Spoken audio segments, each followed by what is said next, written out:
Evangelio de Mateo capítulo número 20, vamos a estar exponiendo 16 versos y no crean que vamos a estar deteniéndonos uno a uno, sino que vamos a estar meditando en esta parte del Evangelio. Mateo capítulo número 20, desde el verso número 1 hasta el verso número 16. Ahí en sus Biblias aparece un título que se llama los obreros o los trabajadores de la viña.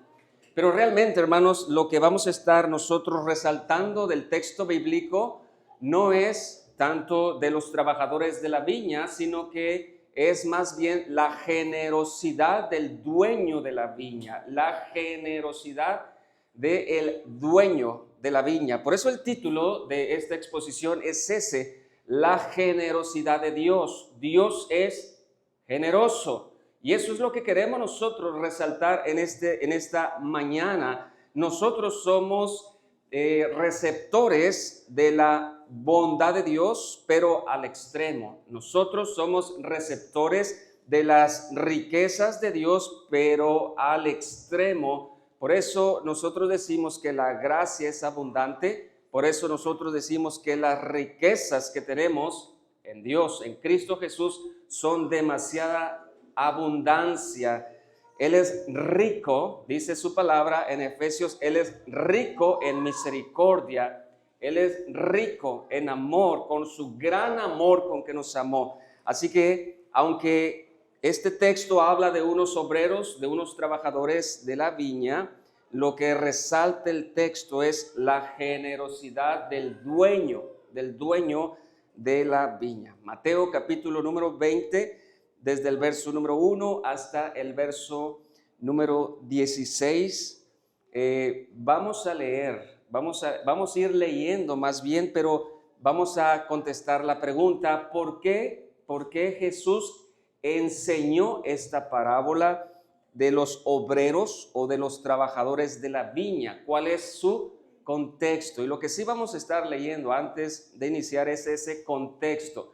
Todo tiene un porqué. En ocasiones vemos fácil ese porqué en la palabra de Dios, y en este caso lo es. Así que vamos a leer antes de iniciar Mateo capítulo número 20, verso número 16, verso número 16, Mateo 20, verso número 16, y después vamos a orar. Dice así su palabra: así, o sea, la conclusión de toda la parábola: así los primeros serán postreros y los postreros primero, porque muchos son llamados, mas pocos escogidos. Padre, en esta hora te damos gracias por tu palabra. Deseamos, Señor, que podamos nosotros estar atentos a tu palabra. Permites, nuestro Dios, poder comprender lo que tú hablarás a nosotros en este momento. Te damos muchas gracias en Cristo Jesús. Amén. El objetivo, hermanos, es muy sencillo. El objetivo es que nosotros conozcamos la gracia como una gran característica del reino de Dios.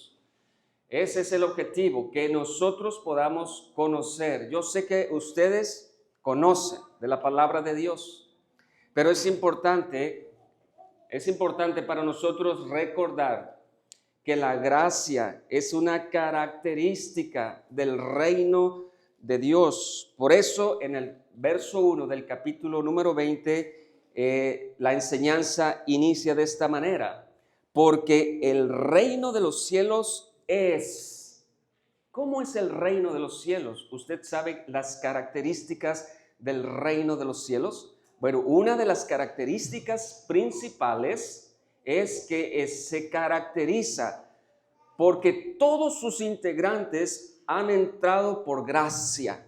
Todos los integrantes del reino de Dios entran o entramos por gracia. No hay nadie que pueda ofrecer algo para entrar en el reino de Dios. Yo no puedo ofrecer mi bautismo, yo no puedo ofrecer mi participación en la cena del Señor, yo no puedo ofrecer mis riquezas, yo no puedo ofrecer mis sacrificios, yo no puedo ofrecer ni siquiera mi propia vida para poder entrar en el reino de Dios. La única manera de entrar en el reino de Dios es por la gracia y es a través de la fe y es a través de nuestro Señor Jesucristo.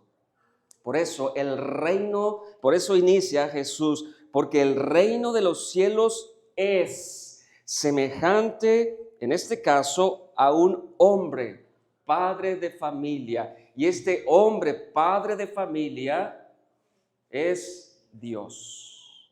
Este hombre, padre de familia, es Dios. ¿Cómo surge esta enseñanza o esta parábola? La enseñanza surge de esa conversación que tiene el Señor Jesucristo con un hombre rico, con un joven rico que le pregunta: maestro bueno, ¿qué bien tengo yo que hacer para heredar la vida eterna?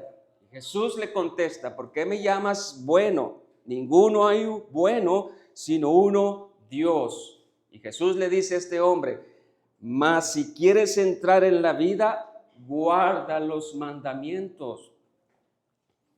Este hombre le contestó a Jesús: todos los mandamientos los he guardado.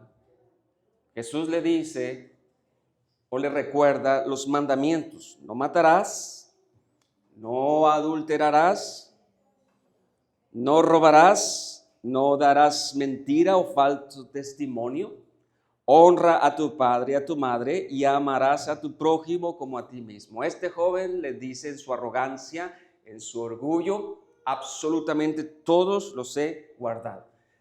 Bueno, Jesús le da la otra respuesta: entonces te falta uno. Vende todo lo que tienes y dalo a los pobres, y así tendrás tesoros en el cielo. Ven y sígueme. Y dice el texto 19, verso 22, oyendo el joven esta palabra, se fue triste, porque tenía muchas posesiones. Muchas posesiones. Entonces es aquí donde surge la pregunta del apóstol Pedro acerca de cómo se entra en el reino de Dios. Porque Pedro dice, o los discípulos dijeron: esto es difícil, que un rico entre en el reino de Dios. Pero Jesús le dice: lo que es imposible para los hombres, para Dios le es posible. Entonces, hermanos, aquí es donde encontramos el contexto de la parábola de los obreros de la viña o de la generosidad de Dios. Dice el verso 23: entonces Jesús dijo a sus discípulos: de cierto os digo que difícilmente entrará un rico en el reino de los cielos. Otra vez os digo que es más fácil pasar un camello por el ojo de una aguja que entrar un rico en el reino de Dios. Fíjense lo que dice: sus discípulos oyendo esto se asombraron en gran manera, diciendo: ¿quién pues podrá ser salvo? Mirando Jesús le dijo: para los hombres esto es imposible, mas para Dios es posible. Entonces respondiendo Pedro y le dijo: he aquí, esta es la clave para poder entender la parábola, he aquí, nosotros lo hemos dejado todo. El hombre rico no quiso dejarlo todo. Pedro, los discípulos dijeron: he aquí, nosotros lo hemos dejado todo y te hemos seguido. ¿Qué pues tendremos? Jesús le dijo: de cierto os digo que en la generación cuando el Hijo del Hombre se siente en el trono de su gloria, vosotros que me habéis seguido también os sentaréis sobre 12 tronos para juzgar a las 12 tribus de Israel.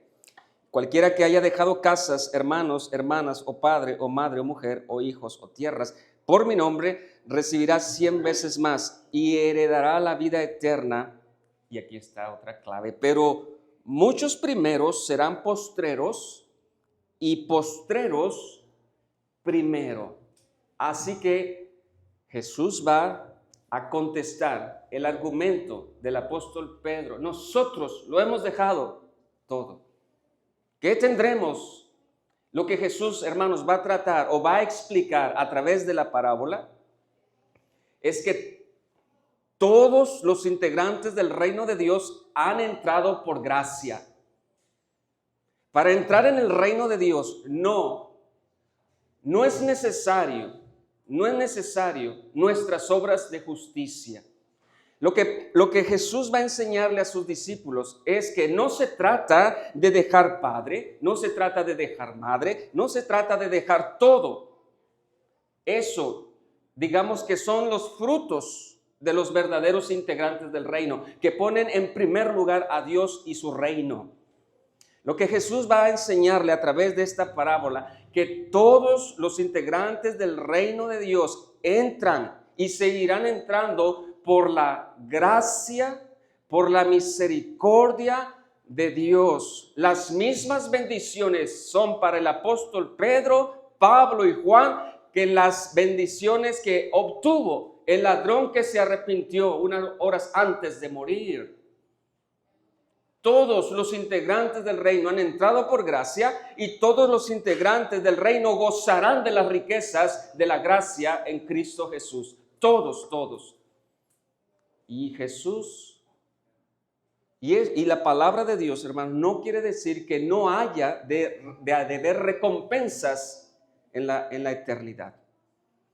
Lo que Jesús está diciendo aquí es que todos los integrantes entran por la generosidad de Dios.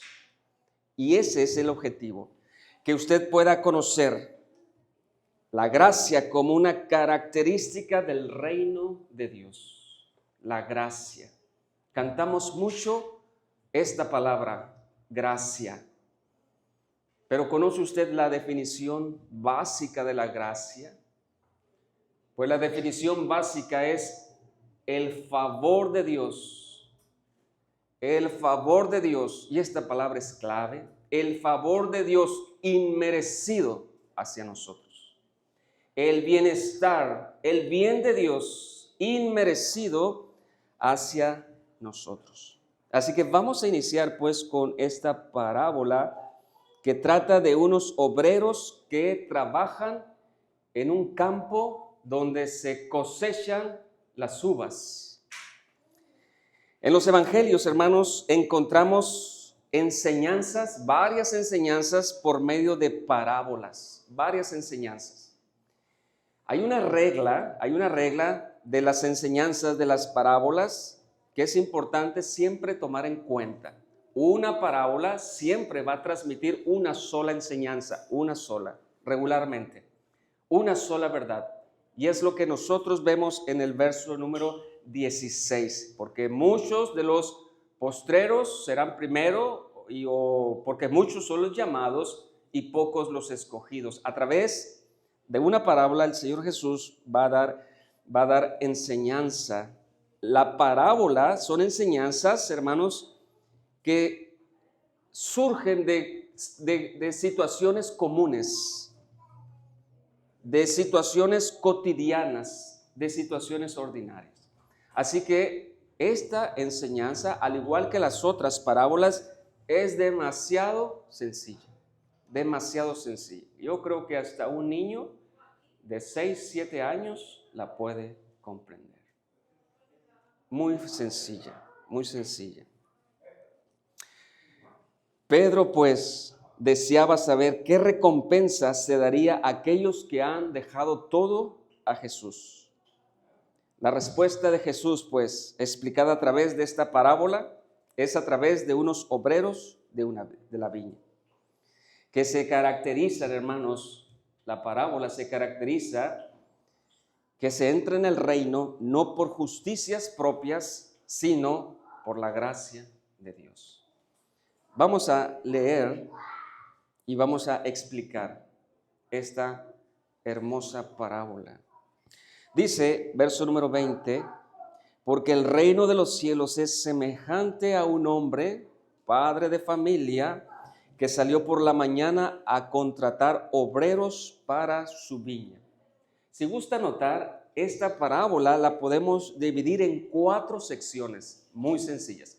Número 1, verso 1 al 7. Encontramos a un hombre rico contratando obreros. contratando obreros, haciendo contratos, desde el verso número 1 hasta el verso número 7. Segunda parte, desde el 8 al 9 encontramos el tiempo del pago, el tiempo del salario. Número 3, desde el 10 al 15 encontramos gracia y molestia, gracia y enojo, verso 10 al 15. Y por último, verso 16, encontramos la enseñanza. Aspectos importantes para poder entender esta parábola. Hermanos, en la época del Señor Jesucristo, no quiere decir que los hombres ricos que tenían grandes extensiones de tierra no tenían trabajadores para el campo. No, ellos tenían trabajadores para su campo. Lo que sucede que en el día de la cosecha se necesitaba aumentar la mano de obra para recoger lo más rápido, lo más pronto, el fruto de la vid o las uvas. Es en ese contexto, pues, donde este hombre, padre de familia, sale por la mañana a contratar obreros o trabajadores para su viña. En esta parábola encontramos la palabra denario. Algunos pueden saber lo que significa, pero para los que no saben, un denario era el salario justo de una jornada de trabajo. Un denario. Para nuestros niños que están anotando, un denario era el salario justo de los trabajadores de la época de Jesús. La jornada no era como en el día de hoy. La jornada comenzaba a las 6 de la mañana y terminaba a las 6 de la tarde. Por eso en la parábola vamos a encontrar la hora tercera, que corresponde a las 9 de la mañana. La hora tercera corresponde a las 9 de la mañana. Entonces, la hora primera, ¿en cuál corresponde? Pues a las 6 de la mañana. La hora sexta y la hora novena corresponden a las 12 y a las 3 de la tarde. Y la hora undécima, o sea, las 11, corresponde a las 5 de la tarde. ¿Por qué es importante esto que estoy mencionando? Porque de eso trata la parábola. Ahora sí, dice el verso número 2. Y habiendo convenido con los obreros en un denario al día, los envió a su viña. Aquí encontramos al primer grupo que este hombre contrata para trabajar en su campo de uvas. El propósito de la contratación era cosechar las uvas. Así que importante, porque estos hombres inician su labor, inician su trabajo a la primera hora de la jornada, a las 6 de la mañana. Verso número 3, encontramos otro grupo, saliendo cerca de la hora tercera del día, o sea, las 9 de la mañana, saliendo cerca de la hora tercera del día, vio a otros que estaban en la plaza desocupados y les dijo: id también vosotros a mi viña y os daré lo que sea justo. Y ellos fueron. Esta palabra es importante en la parábola. Os daré lo que es justo. Lo mismo hizo el padre de familia con los trabajadores del primer grupo. Les pagaré un denario, les pagaré lo que es justo. Otro grupo hace el mismo trato. Yo les pagaré lo que es justo. Y hermanos, lo que es justo es que los que trabajaron menos reciban menos salario. Eso es lo justo. Porque una jornada era el equivalente a un denario. Media jornada, la razón nos dice que es medio salario. Y eso pues es justo. ¿Okay? Seguimos leyendo en el verso número 4. Y les dijo: y también vosotros a mi viña y os daré lo que sea justo. Y ellos fueron. Verso 5, tercer grupo. Y salió otra vez cerca de la hora sexta y novena, 12:03 de la tarde, e hizo lo mismo. Cuarto grupo. Y saliendo cerca de la hora undécima, halló a otros que estaban desocupados y les dijo: ¿por qué estáis aquí todo el día desocupados? Le dijeron: porque nadie nos ha contratado. Él les dijo: id también vosotros a la viña, y otra vez la frase, y recibiréis lo que sea justo. Los cuatro grupos escuchan del dueño de la viña, del padre de la viña, las mismas palabras: trabaja para mí y recibirás lo que es justo. Y recibirás lo que es justo. Verso número 8, la hora del salario, la hora del pago. Cuando llegó la noche, el señor de la viña dijo a su mayordomo: llama a los obreros y págales, el jornal. Y lo interesante es lo que sigue: comenzando desde los postreros hasta los primeros, o sea, de atrás hacia adelante. Y al venir los que habían verso 9, al venir los que habían ido cerca de la hora undécima, ¿qué pasó? Recibieron un denario. Recibieron un denario. ¿Cuál es lo justo? Recibieran la proporcionalidad del tiempo que trabajaron. El parámetro era una jornada completa o un denario.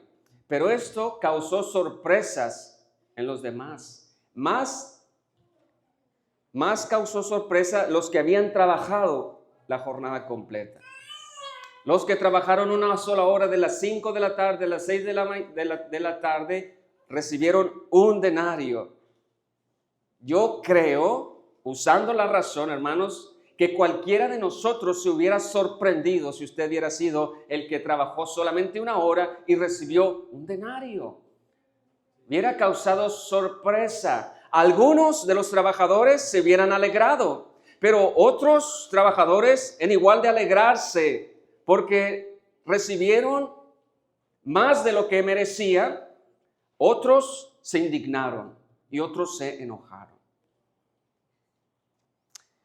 Dice el verso número 10, al venir también los primeros, pensaron, al venir también los que trabajaron toda la jornada completa, pensaron que habían de recibir más, pero ellos recibieron cada uno un denario. Y a continuación vean el enojo. Verso número 11, y al recibirlo, murmuraban contra el padre de familia. Murmuración, hablar en voz baja mal de alguien, diciendo: estos postreros han trabajado una sola hora y los has hecho iguales a nosotros, que hemos soportado la carga y el calor del día.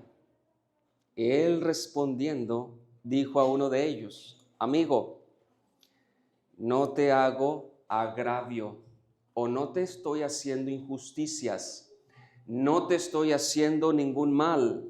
Pregunta, dice: ¿no conveniste conmigo en un denario? Le recuerda el trato. Toma lo que es tuyo, verso 14, y vete. Y esta es la clave para entender, hermanos, la enseñanza de esta parábola. Toma lo que es tuyo y vete, pero quiero,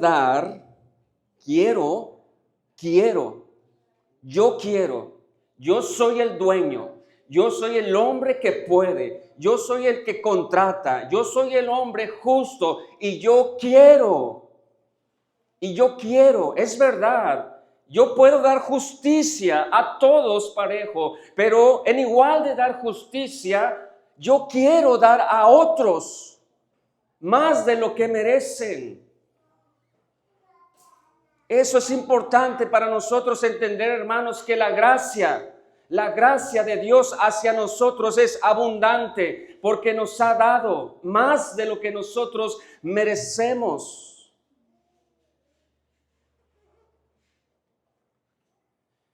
Dice el texto, toma lo que es tuyo y vete, pero quiero dar a este postrero como a ti. Verso 15. No me es lícito, o sea, no me es permitido, no me es lícito hacer lo que quiero con lo mío. Yo quiero dar al que no lo merece. Yo te di justicia a ti, te di un denario, me trabajaste 12 horas, te doy justicia. Pero a los demás yo quiero darle más de lo que trabajaron. ¿Acaso no se me es permitido? Y dice la pregunta, ¿o tienes envidia porque yo soy bueno? ¿O tienes envidia porque yo soy bueno? Y la conclusión de la parábola. Así, los primeros serán postreros y los postreros primero, porque muchos son llamados, mas pocos escogidos. Muchos son llamados, pocos los escogidos. 3 puntos, hermanos, 3 puntos que tenemos que observar en esta enseñanza. Número 1, Dios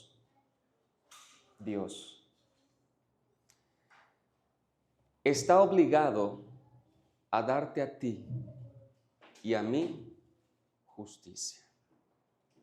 Dios está obligado a darnos a nosotros justicia por causa de tus rebeliones. Dios está obligado a darnos justicia por causa de nuestros pecados. Dios está obligado porque Él es juez justo. Lo único que nosotros merecíamos es justicia de parte de Dios. Romanos 3:9 nos recuerda que pues somos nosotros mejores que ellos en ninguna manera, pues ya hemos acusado a judíos y a gentiles que todos están bajo la misma condición, bajo pecado. Todos. Todos están bajo la condición de pecado.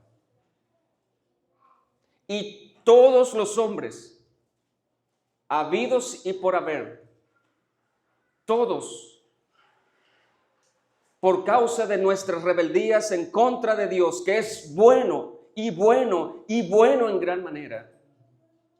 Lo único que nosotros merecíamos de parte de Dios, por causa de nuestras rebeliones, Él dice, no mentirás. ¿Y qué es lo que hace el hombre? Miente y sigue mintiendo. Y para Dios es un mentiroso. ¿Y qué dice Dios en su santa ley? No cometerás adulterio. ¿Y qué es lo que hace el hombre? Ir en contra del mandamiento, ir en contra de su ley que es buena. Pero Jesús dice, escuchaste, oíste, no cometerás adulterio, pero yo os digo que cualquiera que mira a una mujer para codiciarla, comete adulterio en su corazón. No matarás. Pero Jesús dice, cualquiera que se enoja y le llama fatuo, necio, tonto a su hermano, comete un crimen en su corazón. Lo justo de parte de Dios es que cuando usted violó los mandamientos de Dios, en ese instante, lo único justo era recibir justicia perfecta. Y Dios sigue siendo bondadoso, bueno y amoroso. Porque Dios te regala la vida, Dios te regala familia, Dios te da el trabajo, Dios te da el alimento para que lo uses para su gloria. Y lo único que nosotros hacemos es rebelarnos en contra de Dios. Como está escrito, dice Pablo, no hay justo ni aun uno, no hay quien entienda, no hay quien busque a Dios. Todos se desviaron, a una se hicieron inútiles, no hay quien haga lo bueno, no hay ni siquiera. Bíblicamente, hermanos, no hay ninguno que haga lo bueno delante de Dios. No hay ninguno que busque al Dios de la Biblia. En el día de hoy y desde siempre, los hombres crean sus propios dioses con sus propias imaginaciones, con sus propias manos. Pero por causa de la rebeldía no hay nadie que busque al Dios verdadero.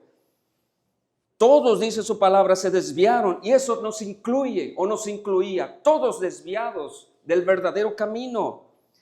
Todos se hicieron inútiles, no hay quien haga lo bueno, no hay ni siquiera uno.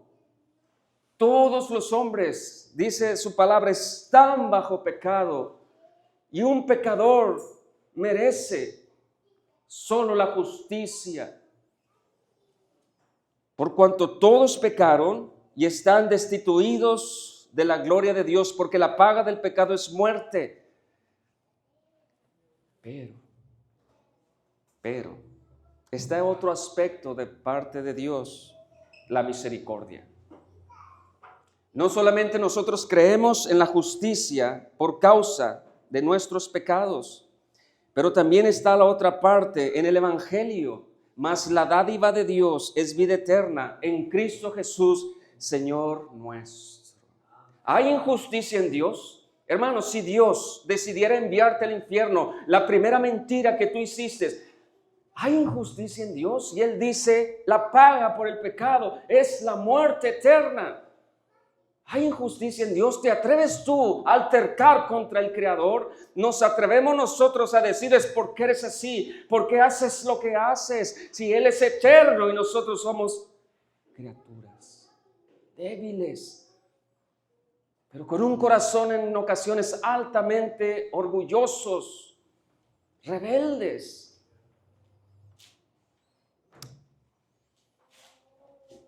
Pero a muchos Dios no le da lo que merecemos, sino que nos da de su misericordia y de su gracia.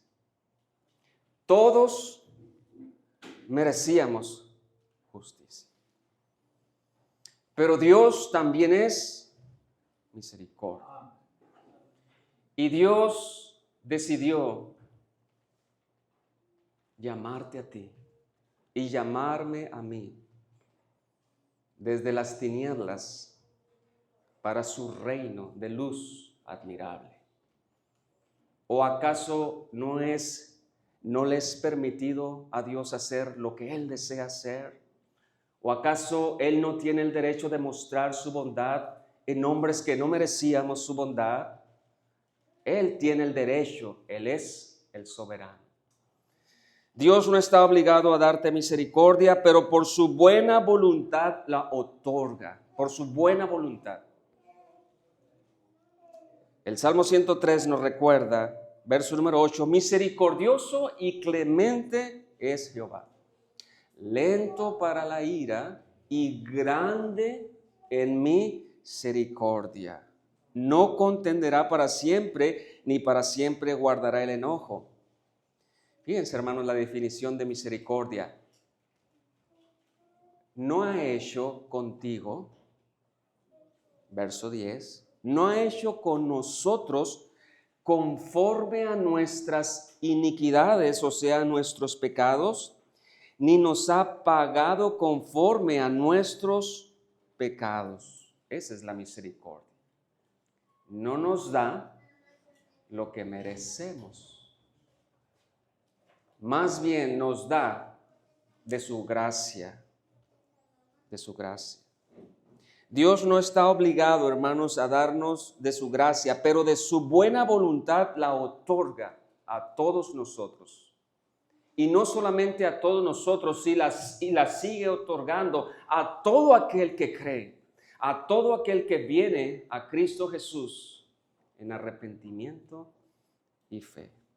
La gracia de Dios es ese bien, es ese favor no merecido que nos otorga de sus riquezas, de su buena voluntad. Y lo demuestra a través de su Hijo, poniéndolo en una cruz para llevar nuestros pecados. Isaías 53. Verá el fruto de la aflicción de su alma y Dios Padre quedará satisfecho. Por su conocimiento Dios justificará a muchos, porque su Hijo ha llevado las iniquidades de ellos. Todos merecíamos justicia,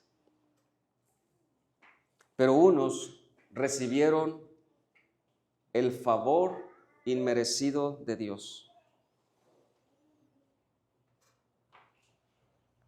Verso 14, para finalizar. Toma lo que es tuyo y vete. Pero, y estas palabras son importantes, pero.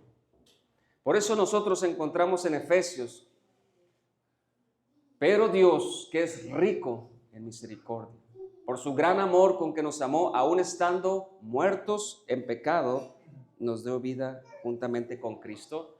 Por gracia somos salvos.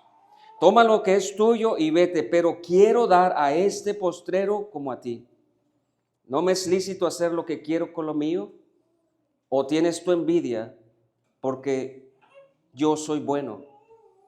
Conclusión: así los primeros serán postreros y los postreros primeros. Hermanos, la predicación del Evangelio se anuncia a todos los hombres,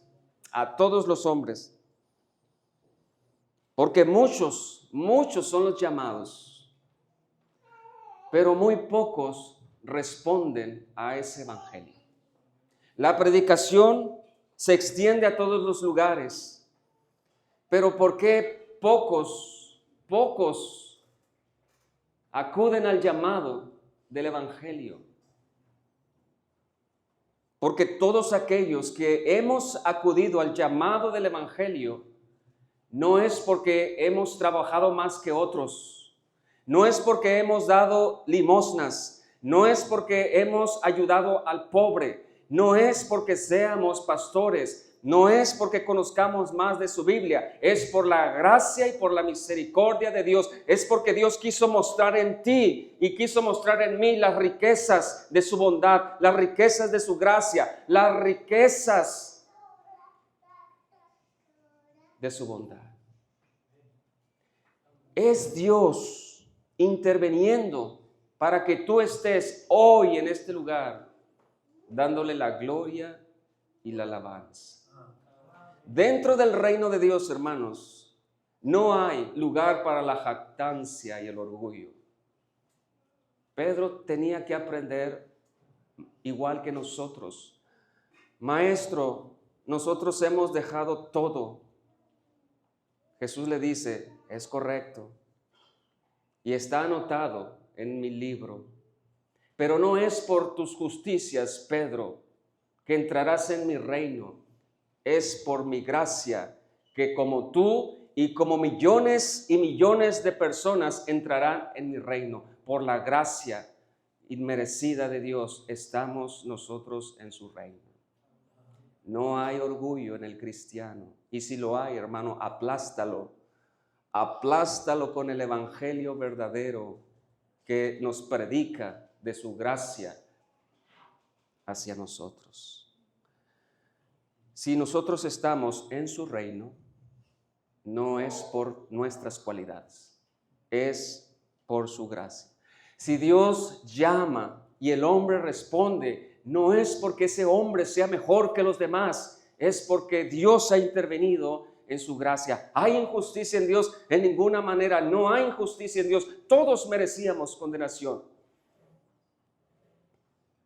Y Dios ha decidido, porque Él es soberano, mostrar justicia a algunos. pero a millones mostrar su bondad y su gracia. Dios muestra su gracia en nosotros. Hay muchos predicadores, con esto termino, hay muchos predicadores, teólogos, que ven a sus hermanos, en el buen sentido, los ven hermosos. ¿Pero por qué? No es por sus cualidades, hermanos, sino porque ven la gracia en ellos, ven a Cristo en ellos. Son hombres que han sido alcanzados por la gracia de Dios. Pregunta: ¿has sido tú alcanzado por la gracia de Dios? ¿Estás dentro de su reino?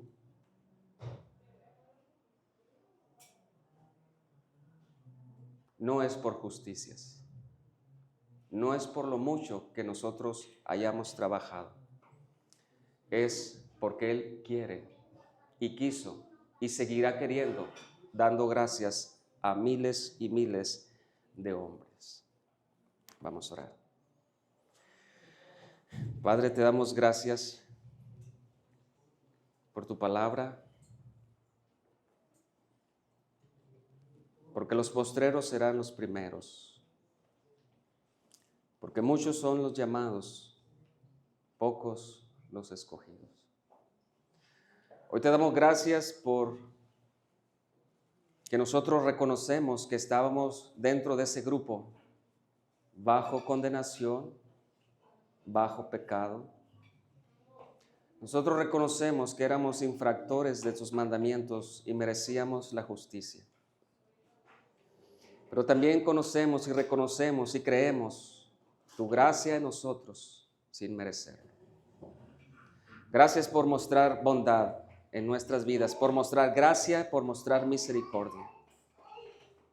Gracias porque eres justo en todos tus caminos.